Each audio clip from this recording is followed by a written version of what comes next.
are Australians heading in Asia beyond the usual hotspots? Now, we know Vietnam is booming with its share of hidden charms.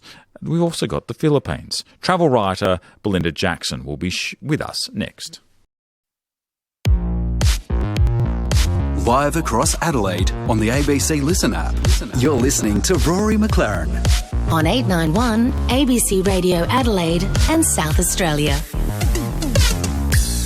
Soon we will be talking federal politics with Tom Connell from Sky News. But before we do, Australians have always loved travelling in and around Asia and Southeast Asia and North Asia. Think Bali, Bangkok and Tokyo. But travel habits, well, they're shifting a little bit. Vietnam and travel in and out of that country is booming with new flights. Japan has welcomed just over 1 million Australian visitors in a year, and travellers are very much venturing now beyond the usual hotspots. Belinda Jackson, and host of the travel podcast The World Awaits, joins you. Hello, Belinda. Hi, Rory. Lovely to be here. Let's talk about it. Let's do it. Now, you have described Vietnam as being super hot right now. Now, that's my goodness. That's just not because it's pretty warm there. There's more going on, Belinda Jackson. Oh, it's all going on in Vietnam.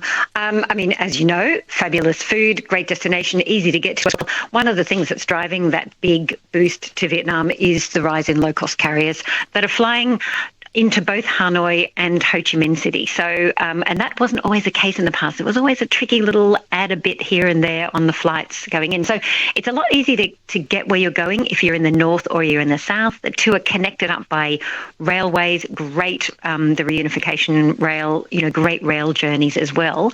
And I think, we've spent a lot of time, particularly in Hanoi and places like Nha Trang down on the beach, but we are stretching out. I was over there last year and I've got to say Hue, which is the former imperial capital, is my hot tip.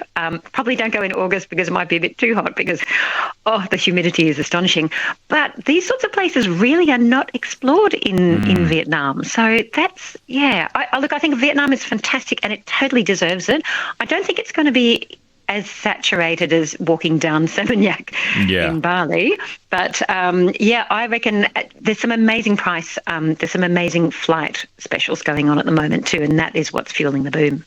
Now, one other place that has been booming is Japan, and Australians have very much in recent years, in the post-COVID era, jumped back in a big way into Japan. And so many people go to places like Tokyo and obviously Kyoto.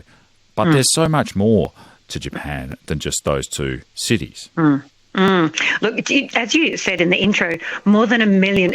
This stat actually astonished me. We've been talking about Japan so much. Everybody's talking about it and raving about it. But the stat still blew my mind. More than 1 million Australians visited Japan in the last 12 months, which is actually a 50% increase. So, it's got the things that are making us go there. When you talk about a destination, of course, more people are going to start looking it up and put it into their mind. But there's also things that haven't happened necessarily before. There's a strong exchange rate for the yen to the Australian dollar. So, again, fantastic food, but the food is super affordable. Yeah. So when you eat out in one of our top restaurants, you're emptying the coins out of the back pocket kind of thing. Down the back of the couch just to make sure you've got enough. I know, or offering to wash the dishes. Not happening in Japan. Very affordable food. A lot more English as well, and English signage too. I don't know if you've ever been in a place. I remember years ago being in Korea and just being phenomenally lost, and I think that was the case earlier on in Japan, and there's a lot more signage happening there. There's no visas. They're talking about things that are really speaking to us, like street food, and if you ever go to Osaka, you have to eat the takoyaki, which is from there, which is those delicious octopus balls. Yes, they are. They are phenomenal. I can having been there, and yes, they're incredible. I'm an animal when it comes to street food, but that sent me on to a next level.